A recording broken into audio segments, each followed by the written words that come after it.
Bien, pues ya después de tantos capítulos entre hombres, ya hacía falta ponerle mucha belleza aquí al estudio. Y el día de hoy, aparte de que nos vistió el estudio muy bien, porque es una persona bonita, además es una persona muy profesional, es una doctora y además es una nefróloga. Probablemente, la verdad, si te soy honesto, yo estoy bien nervioso porque voy a salir seguramente asustado de esta plática, pero bueno, también es importante que sepamos, que aprendamos para cuidarnos y para que no pase nada más, ¿no? Yo tuve el gusto de conocer a Paulina desde el bachillerato y siempre fue una niña muy bien portada, con muchos talentos, porque no sé si lo recuerde Paulina o no, pero hasta cantaba la muchacha y bien bonito. Y bueno, ahora me Sí, da mucho gusto verla y ver que prácticamente no ha envejecido nada, está igualita como estaba. gracias. Y además lo que más me sorprende de ti, Paulina, es que sigues conservando esa humildad, porque la verdad es que eres una persona muy sencillita y lo digo en el buen sentido de la palabra, y sigue habiendo mucha luz en tus ojos, que creo que eso es lo que nunca se debe perder. Gracias. Así es que primero que nada, bienvenida al Búnker del Talento. Muchas gracias, William. Y gracias por invitarme. Bien, Paulina, vamos, obviamente la plática va a gravitar en el mundo de la nefrología, pero probablemente, yo sé que en la huerta te conoce mucha gente, de mi edad tal vez, o más grande también, pero hay muchos jóvenes que pues ya no les tocó, no tuvieron la suerte de conocer y convivir con Paulina.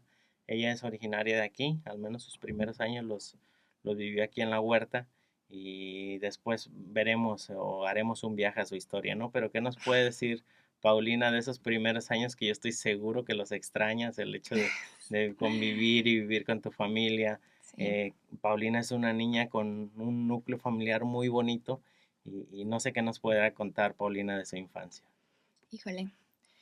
Pues viví aquí así bien, 17 años hasta que me fui a la universidad. Ya obviamente en la universidad, pues obviamente seguía viniendo los fines de semana porque mi familia seguía aquí.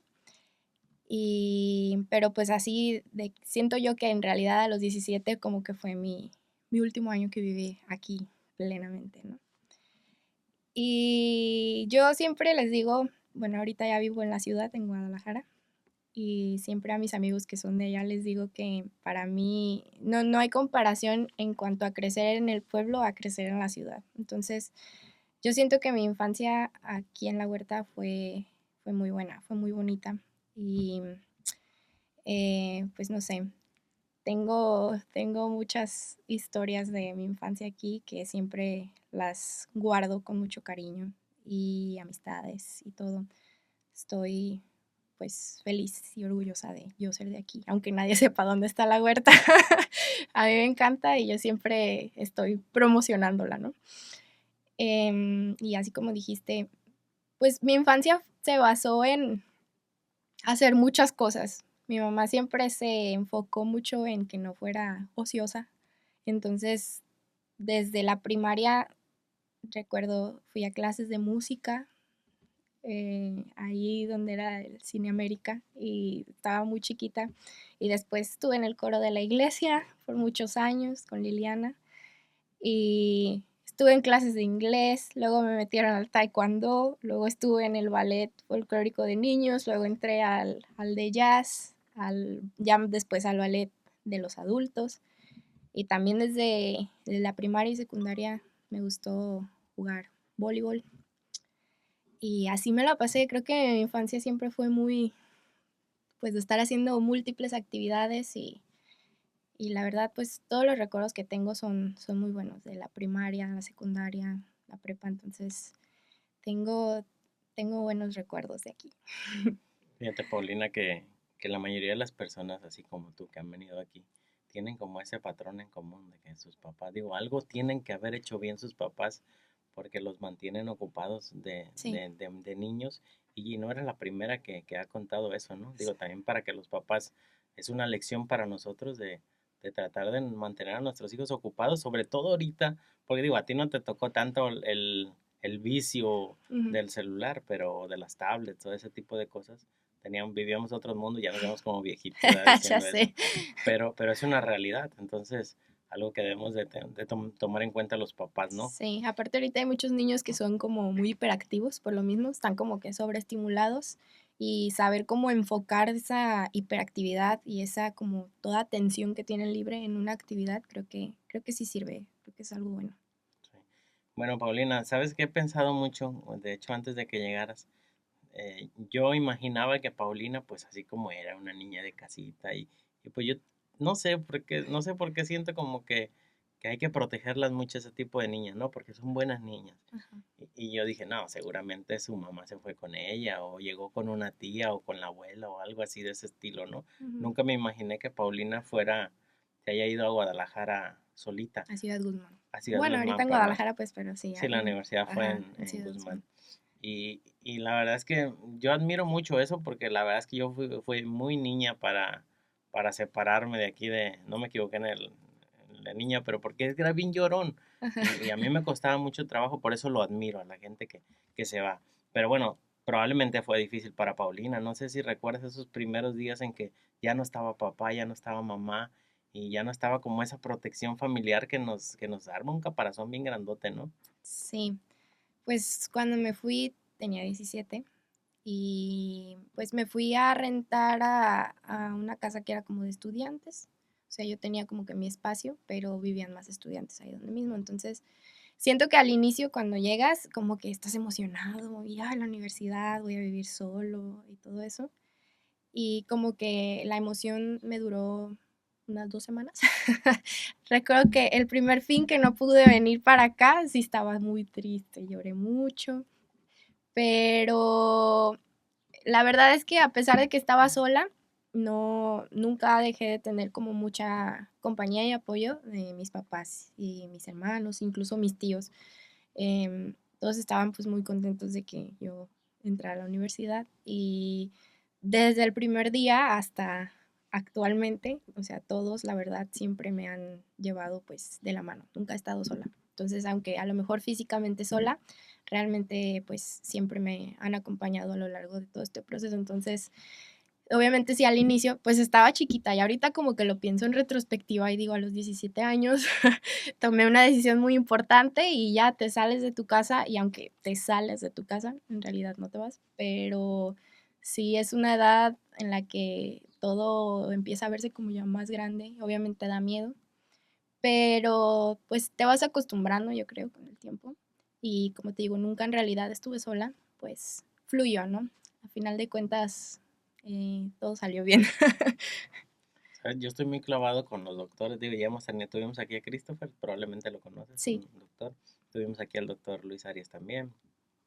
Y yo estoy muy clavado en ese primer contacto porque nosotros de pequeñitos, yo pienso que casi todos o la mayoría queremos ser doctores, ¿no? Pero queremos ser doctores porque nuestra mente está al ver al doctor ahí bien vestidito, Sí. viéndonos en una oficina bien limpiecita, todo bien ordenadito. Y la verdad es que la carrera de medicina es fuerte, o sea, no es lo que uno ve cuando va a la consulta. Hay sangre, hay dolor, hay muerte, hay un montón de cosas. Y sobre todo ahí ustedes creo que tienen un primer acercamiento, o no sé si tengan anfiteatro ahí, Sí. eh, y prácticamente ven la muerte de frente, ¿no? Esas primeras impresiones, ¿hubo algún momento donde sentiste que te habías equivocado de carrera? O cómo lo viviste? O de plano tú ya estabas como que voy a esto? No, sí es choqueante. Y sabes que yo cuando escogí, o sea, cuando decidí entrar a medicina, no, en realidad iba como que tan hecha a la idea de qué era lo que sucedía. Es que así como que yo también tenía esa idea de la imagen, pero en realidad no tenía como que quien me contara de qué pasa ya que estás en la universidad o qué pasa ya que sales de la universidad o ya que entras a la especialidad, ¿no? Entonces todo lo fui descubriendo poco a poco y cuando tuve esa experiencia al inicio, cuando vas entrando al primer semestre que te llevan al anfiteatro y bueno, es todo simbólico obviamente, pero haces de que el juramento de Hipócrates, de no dañarás, etcétera. Em, Como que sí me choqueó un poco, pero a la vez era como emocionante. No sé, como que era un mundo nuevo y pues la primera vez que ves a lo mejor a los cuerpos que tienen para las prácticas de anatomía y pues te puede impactar un poco, pero después me terminaba ganando como la fascinación. No sé cómo explicarlo. También me pasó cuando ya estaba más adelantada, en sexto semestre, que tuve clase de forense. La primera vez que me tocó entrar a una autopsia. Al inicio estaba yo así como congelada, ¿no? Como que es mucho el impacto, porque quieras o no, aunque te empieces a familiarizar con eso, el momento en que ya tienes a lo mejor la muerte enfrente de ti, pues es imposible que no te impacte, pues eres humano, ¿no? Pero yo creo que me duró como 10 minutos el nervio, como el sentir que no podía hacer, que no podía tocar, y después la fascinación de ver, de yo poder tocar y ver cosas que veías en los libros y, o sea, como verlo en realidad, tocarlo, como que la fascinación por el cuerpo humano terminó ganándome y así creo que ha sido a lo largo del tiempo. Cada vez que veo algo nuevo, como que al inicio te choquea un poco, pero después pues te familiarizas y obviamente la medicina tiene un lado muy hermoso fuera de sangre y muerte. Entonces eso termina ganando, yo creo, a final de cuentas. ¿Qué es lo que más le apasiona a Paulina del mundo de la medicina? Mm, ¿Qué es lo que más me apasiona? Ay, yo creo que ahorita obviamente la nefrología, o sea, todo lo que tenga que ver con nefrología me apasiona mucho. Pero yo creo que las veces en las que me he sentido como más llena, o sea, por lo que hago, más satisfecha, es cuando ves un caso muy difícil, o sea, que tú ves que el paciente está sufriendo mucho, que el pronóstico no es bueno, y lo puedes ver irse a casa. Lo puedes ver irse a casa bien y incluso hasta sus familiares, ves cómo sus familiares ya se sienten bien, como que esa parte de algo que fue muy difícil y que parecía que no se iba a resolver, que se resuelva, y tú formar parte de eso creo que es lo que más me gusta, lo que más me llena. Paulina, yo pienso mucho digo, llega el momento en que ya Paulina es doctora, ¿no? Mm, Y de alguna forma ya es una meta que llegaste después de mucho trabajo, eh, pero Paulina fue un poquito más allá y decidió estudiar una especialidad. También es una decisión importante porque dentro del mundo de la medicina pues hay un montón de especialidades y y, y, caminos. y Paulina tuvo que elegir irse por cierto camino, ¿no? ¿Por qué decidir transitar o gravitar hacia el mundo de la nefrología? Inicialmente, ya que salí de la carrera, no iba con la meta de ser nefróloga. Durante la carrera cambié de idea como 500 veces, ¿no? Quise ser desde pediatra, no sé, oftalmóloga. Creo que lo único que no consideré fue cirugía, pero todas las demás especialidades que veía yo decía, esto me gusta. Pero ya que salí, en realidad creo que me inclinaba más por algo clínico, por todo lo que son las ramas de la medicina interna. Entonces, sí hay muchos caminos, incluso puedes decidir no hacer especialidad y hacer maestrías, puedes dedicarte a la investigación, o sea, hay muchísimos caminos que puedes tomar con la medicina, pero como que, no sé, yo sentía que quería seguir haciendo algo más académico, no sé. Y entré a medicina interna con la idea inicial de ser dermatóloga. Tenía que hacer un año en medicina interna o dos y después derivarme a dermatología. Y sí lo intenté. La verdad, el primer año que estaba en la carrera en medicina interna, la especialidad, apliqué a varios hospitales de dermatología. Fue un proceso medio pesado y complicado. Y pues me rechazaron en todas las que apliqué. Y fue, ya te imaginarás, pues medio difícil para mí porque yo había entrado a medicina interna con esa idea, ¿no? Pero ya ahora en retrospectiva lo veo y digo, es que cuando tu camino no va por ahí, pues como le hagas, no va a ser. Entonces, pues seguí en medicina interna y la verdad es que estando ahí me empezaron a gustar pues otras ramas, ¿no? Me gustaba también mucho cardiología y la verdad es que siempre tuve como cierta fijación por la nefrología, pero en mi cabeza siempre la consideré como una especialidad muy difícil. Em, a pesar de eso, como que avancé y en el segundo año tuve la oportunidad de volver a aplicar para derivarme una subespecialidad y ya en ese momento fue que pues se dieron las cosas y todos mis amigos me decían, pero tú vas para nefro, o sea, entonces pues me animé. Incluso en la primera vuelta, bueno, el IMSS hace algo de que haces un examen, lo promedian con tus calificaciones de la especialidad de la residencia y a partir de eso dan lugares en las subespecialidades. Entonces, la primera vuelta, como, sí, vuelta de repartición, de aceptación, no había quedado.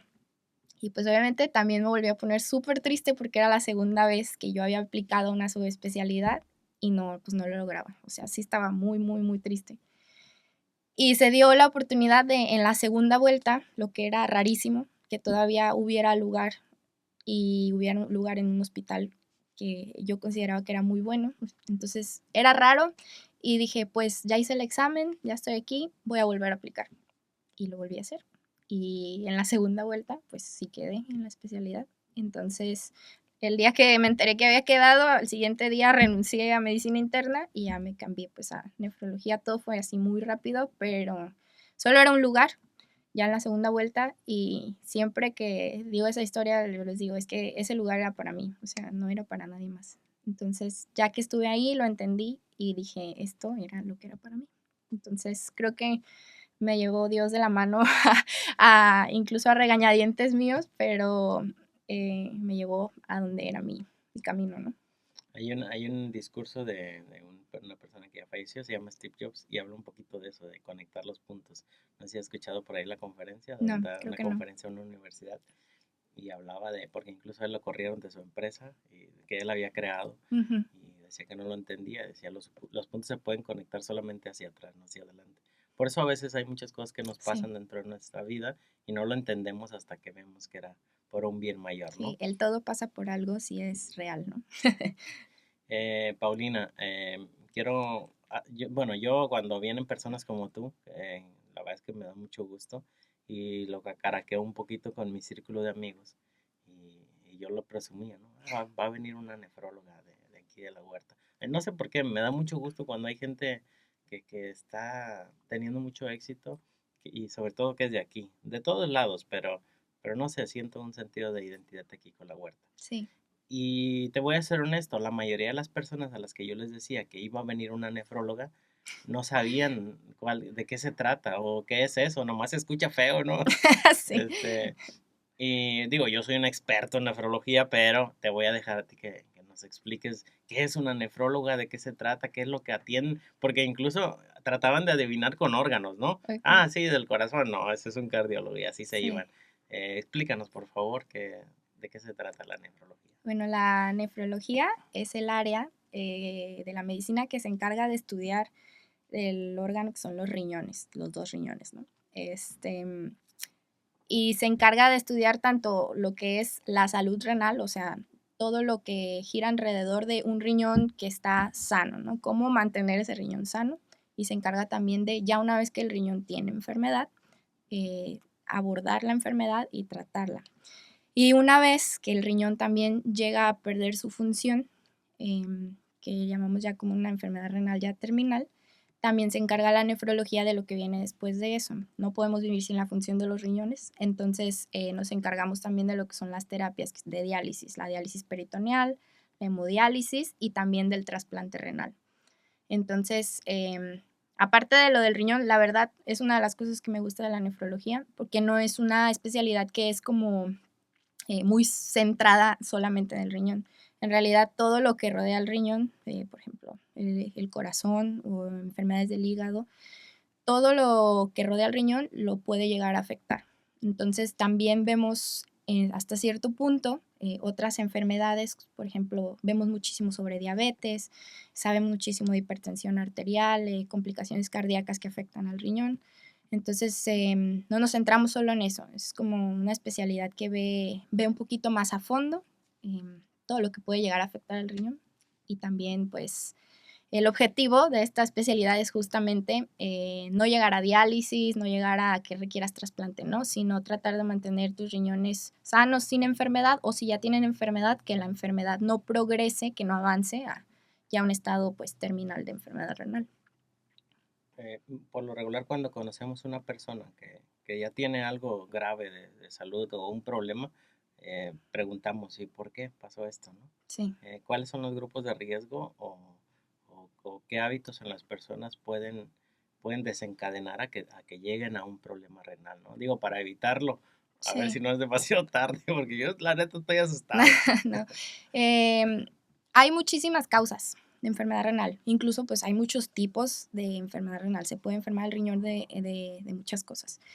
Pero aquí en México, y en casi toda Latinoamérica, la causa número 1 de daño en los riñones es la diabetes. Y sobre todo la diabetes mal controlada, diabetes que ya tiene muchos años de evolución, ¿no? Esa es la número 1. También los pacientes que tienen ya enfermedades cardíacas, los pacientes que tienen hígado graso o enfermedad como tal metabólica. Como te decía, todo alrededor del riñón, si no está funcionando bien, parcialmente puede llegar a dañar el riñón. Un problema aquí en Jalisco, bueno, en todo el occidente de México, es que tenemos gran porcentaje de enfermedad renal de causa no identificada. Es muy común, bueno, en Guadalajara de hecho lo vemos muchísimo, que hay casos en los que no podemos saber la causa, ¿no? Se atribuye que puede ser algo en el ambiente, algo genético, algo incluso a veces de herencia familiar, pero es un porcentaje de pacientes en los que por más que hagamos como la búsqueda, no podemos saber cuál es la causa, pero la gran mayoría sí podemos saber y gran porcentaje de esos es por diabetes. También, pues obviamente el estilo de vida no saludable, tener obesidad o sobrepeso. Épale. Sí, tener obesidad y sobrepeso sobrecarga la función de los riñones. Entonces, si tenemos ahí otros factores de riesgo que estén también como presionando la función de los riñones, sí pueden llegar a causar hasta cierto daño importante. Creo Entonces, que todos mis amigos se van a preocupar. Yo también. pues la dieta saludable, ¿no? Sobre todo aquí en México, consumimos mucha sal. Entonces, el consumo alto de sal pues nos da riesgo de hipertensión y también de forzar más la función de los riñones, hiperfiltrar, y esto a largo plazo causar también daño renal. Y en general, bueno, creo que la dieta del mexicano también es muy grasosa, muchos carbohidratos, todo eso influye, ¿sale? A lo mejor no son como la única causa de, pero si tienes muchos factores, obviamente pues pueden desarrollar cierto daño renal. Y bueno, las personas que generan piedras no siempre generan como tal daño renal, pero si las piedras llegan en algún momento a obstruir la vía urinaria, como la salida de la orina, sí pueden dilatar hasta cierto punto el riñón y tener daño renal también secundario a esto. Entonces sí, hay muchas causas, digo, lo más frecuente es diabetes, pero todos los demás esos factores extras pues sí pueden influir. ¿Hay algún porcentaje de que se vea la población más afectada? Es decir, entre hombres y mujeres, ¿hay alguna diferencia o no? Ligeramente más en hombres, pero en realidad actualmente no es como que tan visible la diferencia, pero sí ligeramente es más común en hombres. Sabes, la mayoría de las personas hemos tenido de alguna forma un encuentro con un hospital en Guadalajara y no tiene nada que ver con nuestros hospitales aquí, Sí, no me refiero a que sean más o menos, ¿no? Va en el sentido de que allá se ven un montón de casos, o sea, por lo regular cuando visitamos un hospital en la ciudad, nos regresamos impactados, asustados, hasta regresamos siendo mejores personas de ver todo lo que sucede dentro de un hospital y lo bendecidos que somos a veces pues, de tener una situación por lo regular, la mayoría estamos muy bien, a diferencia de lo que se ve en el hospital, ¿no? ¿Cómo es la vida en el IMSS de Tlajomulco, si es que es donde trabaja Paulina? sí. Pues ese hospital recibe toda la población derechohabiente que está para estos municipios y también parte de las comunidades que están alrededor de esa clínica. Entonces, recibe muchísima población, muchísima población. Eh, Gente va en camiones de aquí, van camiones de Autlán, y eso es de los municipios que yo conozco, ¿verdad? Recibe gente de Chapala, de todos lados. Entonces, yo no estaba en ese hospital, cuando hice la especialidad estaba en otro hospital más en el centro de la ciudad. Entonces, sí, ahora que llegué ahí fue como un shock de, esto es un mundo de gente, es un mundo de gente. Y de verdad, nefrología tiene una población enorme. Y a diferencia de otros países y otros estados, incluso aquí en la República, Jalisco tiene una población de enfermos renales que son más jóvenes, que afecta mucho sobre todo a las edades trabajadoras. Entonces, sí es impactante ver la cantidad de gente y aparte ver la cantidad de gente joven que está en hemodiálisis, trasplantada o que están yendo pues a sus consultas ahí todo el tiempo. Y estamos tan saturados actualmente que pues hay listas de espera para recibir terapias de diálisis, las citas para la consulta pues están muy tardadas, entonces en realidad ahorita es una epidemia de enfermedad renal lo que hay en toda la zona metropolitana de Guadalajara, es muchísima población. Hace ratito mencionabas que de alguna forma le tenían miedo a la especialidad de nefrología porque lo veías como lo visualizabas difícil, ¿no? Sí. De alguna forma llegaste, lo lograste, pero ¿cuál fue la experiencia de Paulina dentro de la especialidad?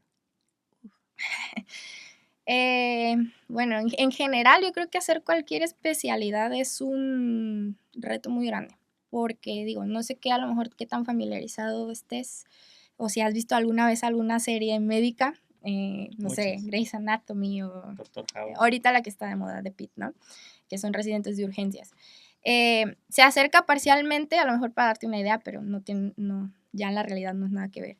En la residencia médica eres como mitad estudiante y mitad trabajador, por así decirlo, estás como en una zona gris. Y estás totalmente adscrito a un hospital, no vas a clases a la universidad ni nada por el estilo, toda tu especialidad la haces en un hospital. Entonces, esa es una, o sea, trabajas de lunes a viernes en horarios hasta que termines, porque no hay a veces un horario. Y haces guardias, que yo creo que para mí fue lo más pesado de la especialidad. Las guardias médicas, que pues es prácticamente quedarte todo el día en el hospital y hasta el siguiente día. Bueno, actualmente esto ya cambió, gracias a, a las nuevas normas. A partir de este año de enero, ya los residentes de las especialidades, después de hacer una guardia de 24 horas, se tienen que ir a casa a descansar. Entonces, antes no, bueno, incluso a mí me tocó en tiempos no tan a lo mejor explotadores, pero aún así es como hasta cierto punto pues inhumano tener que trabajar tantas horas, ¿no? Porque, por ejemplo, generalmente las guardias eran entre 32 hasta 30 y más horas hasta que acabes, básicamente. Entonces, no digas que después de esas 32 horas, me voy a mi casa y ya regreso hasta, no sé, 2 días. No, o sea, te vas a casa y regresas el siguiente día a las 7 de la mañana, a tu turno normal como cualquier otro. Entonces, para mí eso fue lo más pesado, como el cansancio pues, excesivo, muchas horas de no dormir. Aparte es mucha presión académica en la residencia. A mí, yo, gracias a Dios, estuve 2 años en Aguascalientes en medicina interna y luego 3 años aquí en nefrología en Guadalajara. Y creo que tuve suerte en cuanto a que mis sedes de residencia no fueran, como decimos nosotros, tóxicas. Y aún así, aunque no son consideradas sedes tóxicas, pues se siente la presión, ¿no? Se siente la presión y muchas veces te sientes como que no das el ancho. O sea, no, y esto es un sentimiento compartido de todos los que hacen una especialidad. Incluso hay especialidades que son más como duras en ese aspecto. Entonces, mi experiencia fue como que mejorando a lo largo de los años. Los primeros 2 años que hice medicina interna fueron muy pesados. En mi segundo año sí pensé muchas veces en renunciar, muchas. Pero bueno, no renuncié. Seguí, entré a nefrología y en nefrología como que todo iba agarrando un poquito más de sentido ya. Se veía más cerca la meta, entonces como que aguantas, ¿no? Aguantas, pero básicamente esos 5 años fue aguanta un poquito más, aguanta un poquito más, aguanta un poquito más, hasta que ya el último año por fin como que respiré. En mi último año ya en nefrología, pues ya dejé de hacer guardias, ya dormía en mi casa todos los días y pues descansas y obviamente tu vida, tu perspectiva de la vida cambia muchísimo. Empecé a rotar en otros hospitales fuera, en Ciudad de México, me fui 2 meses a España a rotar allá en un hospital, entonces como que ya mi experiencia cada año que pasaba iba siendo un poquito menos estresante, menos cansada y un poco más positiva. Y ya el último año, pues, súper bien. Y pues ya, me gradué. Dicen, Paulina, que la mano que cierra un libro nunca va a ser la misma que la que lo abre. Sí. Y lo quiero trasladar un poquito a lo de la especialidad, ¿no? Algo similar debe pasar. ¿Cuál es la diferencia entre la doctora Paulina, hablando precisamente de tu caso, para que Ujú. no haya polémica con otros doctores. Sí, es personal. Entre la doctora Paulina, nada más doctora, y ahora la doctora Paulina nefróloga, ¿cambió algo? ¿Cómo ves el mundo de la salud desde una especialidad? Ay, sí, sí es mucha diferencia, porque creo que ahora, después de haber estado pues 5 años de lleno en un hospital, pues obviamente sí te cambia mucho la perspectiva de la salud, sobre todo pues aquí en México, ¿no? Y que tuve la oportunidad de ir a ver cómo es en otro país y te das cuenta del contraste tan grande que hay. O sea, te das cuenta de todas las deficiencias que tenemos, etcétera. Entonces, deficiencias no académicas, ojo, deficiencias más que nada económicas, porque la verdad México tiene muy buenos médicos y tiene muy buenos especialistas. Eh, pero creo que, o sea, personalmente yo cambié mucho en cuanto a mi forma de percibir la medicina. O sea, toda mi carrera siento que me estuvieron preguntando, ¿y por qué estudiaste medicina? Y hasta me como molestaba un poco esa pregunta. Y hasta después como incluso ya en retrospectiva lo puedo pensar y digo, es que es muy importante tener esa pregunta como bien clara de por qué estudiaste medicina, porque vas a cambiar muchísimo a lo largo del tiempo y tienes que tener como bien firme esa idea de por qué estoy aquí y por qué estoy aguantando todo esto, ¿no?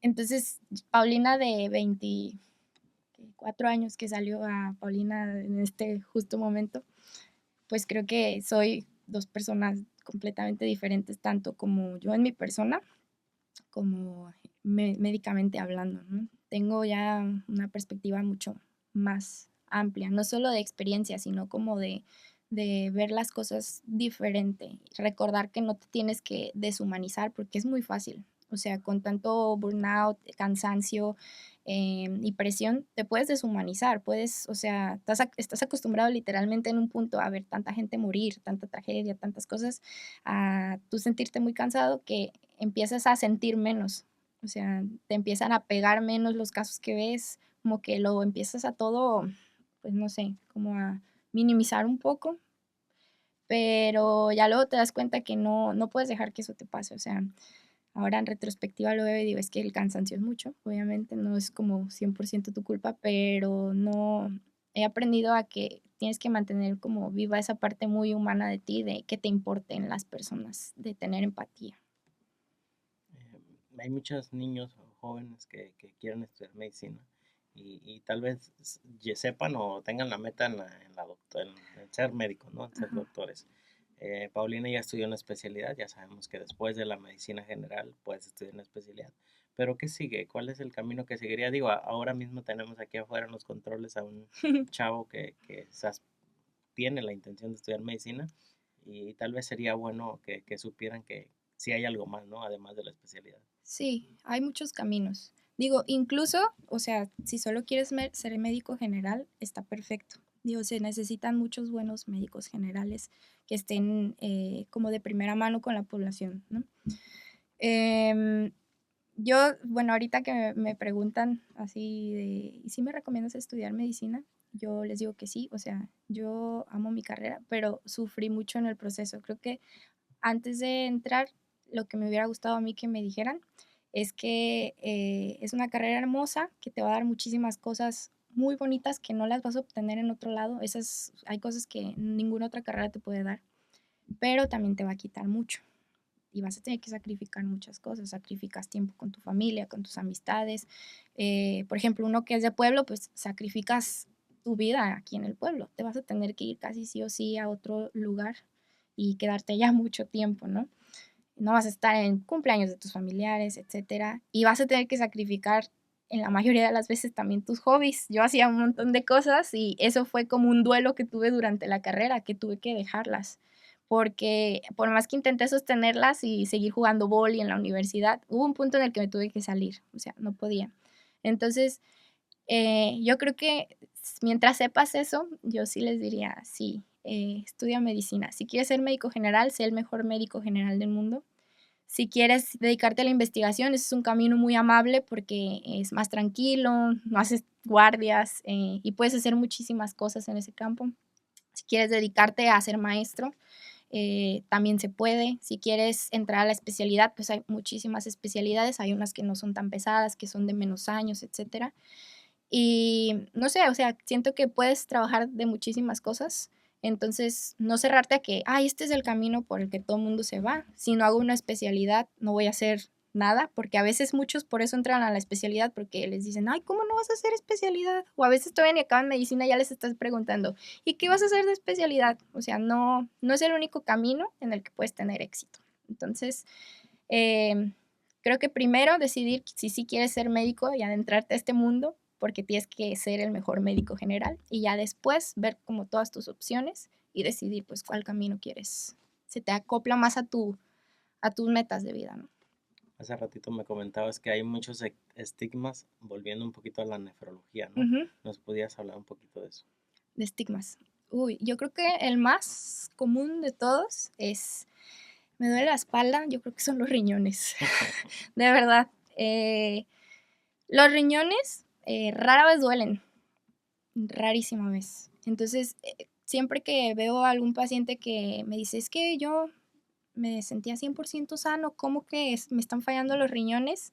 Nunca me dolieron. Y no, los riñones no te van a doler a menos de que haya algo muy específico, no sé, que tengas una infección en el riñón, que tengas un quiste que haya crecido mucho, o sea, cosas muy específicas, una piedra atorada, no sé. Pero en realidad el fallo en la función de los riñones no te va a generar síntomas hasta que ya está muy avanzado. Y ese es el problema principal, que nosotros no tenemos como una cultura de como hacernos chequeos anuales o bianuales mínimo para saber cómo está nuestra salud. Realmente vamos a checarnos hasta que ya sentimos algo, ¿no? Entonces, es la historia de todos los días, que creen que porque no les dolían los riñones no habían tenido enfermedad renal. Entonces, eso sí es algo que creo que deben de escuchar todos, ¿no? Porque los riñones rara vez duelen. A ver, generalmente el dolor que tienen en la espalda es osteomuscular, entonces no va por ahí, pero la forma en la que podemos saber en realidad si están bien sus riñones o no es haciéndose exámenes pues, de sangre y de orina. Creo que ese es el principal. Y el otro estigma más grande es que creen que ya que llegas a diálisis peritoneal o hemodiálisis o que te tienes que trasplantar, ya estás como al borde de la muerte. No, para nada. A muchas personas, obviamente, escuchar esa palabra de diálisis los asusta Ya se va a muchísimo, morir, ¿no? ¿no? Ya. Pero no es así. De hecho, para eso son esas terapias, ¿no? La terapia de diálisis y el trasplante es obviamente para suplir la función de los riñones y que puedas seguir viviendo. Incluso, o sea, vivir muchísimos años. Y el trasplante, que es como el objetivo final, a veces entre medio ponemos diálisis, hemodiálisis, en lo que se hace un protocolo de trasplante, que se obtiene pues un donador y el objetivo es llegar al trasplante y con el trasplante pues la vida útil puede ser de 20, 30 años si lo cuidas, ¿sabes? Entonces no es el fin de la vida llegar a esta etapa. Obviamente sí es un cambio en tu vida, pero son terapias que son buenas, que no hay que tenerles miedo, que si se necesitan, no hay que dudar en decir sí. O sea, claro que voy a tomar esta terapia porque obviamente esta terapia me va a ayudar a pues mejorar mi calidad de vida y vivir más años. Hay pacientes que se niegan a tomar la diálisis y ¿por qué crees que lo hagan? Yo creo que es por desinformación, por miedo. Obviamente, pues la desinformación lleva al miedo, ¿no? Em, Nosotros siempre dedicamos mucho tiempo a explicarles, sobre todo cuando no tenían ni idea de que tenían enfermedad renal y ya pisan el hospital con necesidad de diálisis. Obviamente, pues es impactante, ¿no? Entonces nos detenemos como que mucho tiempo a explicarles, mira lo que pasó, probablemente tú tuviste una enfermedad renal desde hace varios años, pero hasta este momento nos dimos cuenta, ya no podemos hacer nada, lo que sigue, vamos a lo que sigue, que pues es entrar a diálisis. Y ya la mayoría que se negaban al inicio, una vez que ya tú les explicas de una forma amable, cómo va a ser su vida de ahora en adelante, etcétera, pues ya, obviamente, la mayoría terminan aceptando, pero en realidad es la desinformación, yo creo. Y una persona que ya recibe diálisis, que de alguna forma lo logró, incluso a lo mejor obtuvo algún trasplante, ¿su Ujú. vida es normal o hay un cambio como drástico? Mientras estés en diálisis o hemodiálisis, sí hay cambios en tu vida, obviamente, porque dependes de una terapia, ¿no? Por ejemplo, cuando tienes diálisis peritoneal, que es la que se realiza en casa, que se conectan unos lavados aquí al abdomen, es diario. o sea, es una diálisis que es todos los días. Entonces, obviamente, dentro de su rutina diaria tiene que entrar a hacerse la diálisis, ¿no? La hemodiálisis, por otro lado, es una terapia que se hace en una clínica, perdón, en una clínica. Generalmente van de 2 a 3 veces por semana a sesiones que duran de 3 a 4 horas. Entonces, obviamente cambia tu vida porque tienes que buscar cómo meter eso en la que ya era tu rutina diaria, ¿no? Tiene que cambiar tu dieta, muchos hábitos de tu vida y pues es como readaptarse a algo nuevo, ¿no? Una vez que ya te trasplantas, puedes vivir una vida más normal. Sí, incluso pues normal, obviamente con la excepción de que debes de estar tomando pues tus medicamentos inmunosupresores que evitan que tu cuerpo rechace el riñón ajeno. Pero básicamente ya trasplantado es una vida relativamente normal. Algo importante y que también nos causa un poquito de alivio es que Paulina, pues de repente la tenemos en la huerta. ¿Qué tan Sí. común va a ser eso? O sea, ¿tienes ya como que agendas citas cada cierto tiempo o solamente vienes aquí como eventualmente? No, de forma inicial estoy viniendo cada mes. Ujú. Em, Espero ya después a lo mejor poder venir más frecuente, a lo mejor cada 15 días, pero voy a ver cómo se acomodan mis tiempos porque pues estoy fija en Guadalajara, entonces tengo que venir para acá. También voy a empezar a dar consulta en el Grullo, entonces probablemente vaya a dividir mis tiempos entre venir aquí y el Grullo. Entonces, pues sí, obviamente cuando haya casos especiales que sí requieran que los vea un especialista pues, en nefrología, pues ya no va a haber a lo mejor si no es urgente la necesidad de tener que ir más lejos a que te valoren. ¿Y cómo podemos llegar a Paulina? Pues les puedo dejar mi red social, mi correo, y ahorita aquí en la huerta voy a estar dando consulta en el núcleo médico Juan Bautista. Ahí pueden sacar cita en caso de que sea necesario. Entonces, así. Paulina, si tuvieras que darle un consejo a la gente que te escucha, sobre todo la gente que tú quieres para que sea un buen consejo, digo, hablando del mundo de la medicina, ¿qué les dirías? ¿Qué nos dirías para que nos cuidemos todos? Que tomen agua. No, yo creo que lo mejor que podemos hacer por nosotros es prevenir. A veces creo que subestimamos nuestra salud, la damos por sentada, que creemos que así como estamos ahorita, vamos a estar toda la vida. Entonces, el mejor regalo que tú puedes hacer a ti mismo y a tu futuro yo adulto o a tu futuro yo adulto mayor, es un estilo de vida saludable. O sea, hacer ejercicio, tienes que hacer ejercicio sí o sí, incluso hasta de fuerza. Ya hay muchísimos estudios que lo dicen, o sea, la mejor medicina que hay. Entonces, hacer ejercicio frecuente, un estilo de vida de dieta saludable, no mucha sal, no coman mucha sal, tomen suficiente agua y, y sean felices. Es el mejor consejo. Paulina, Sí, ¿cree en Dios? sí, sí, sí, creo en Dios. Paulina, te agradezco muchísimo el tiempo. Yo voy a hacer un trato contigo de tratar de cuidar mucho mi salud, porque la verdad es que estoy bien descuidado. Tengo mucho tiempo digo, yo pienso que también algo tiene que ver el destino de que estés aquí, porque tengo mucho tiempo queriendo hacer un cambio en mi vida y a veces hace falta escucharlo, ¿no? Por eso Sí, quería que también la gente te pudiera escuchar y ese impulso que a veces necesitamos todos de decir, lo voy a hacer mañana, que mañana voy a empezar y pues ojalá que no lleguemos a algo grave, ¿no? Ojalá que la verdad es que nunca seamos tus pacientes, sí, o pero, sea, pero la verdad es que estoy bien contento de que estés aquí. Yo no sé por qué lo aceptaste, porque no tenía nada como ningún compromiso conmigo, ni siquiera hay una comunicación eh, entre nosotros, pero estoy bien contento de volverte a ver porque yo te vi cuando eras una niña prácticamente y ver a esa niña que si bien ya era talentosa, ahora verte ya como una profesionista, ya con una especialidad y sobre todo volver a ver ese brillo en tus ojos, que la verdad es que nunca lo pierdas, eres un alma bien bonita gracias. y por eso estoy bien contento de que estés aquí, así es que muchas gracias, Paulina. Gracias por invitarme y por abrirme el espacio para que hablara un poquito de mi especialidad sobre todo y de mí. Y pues gracias. Muchas gracias.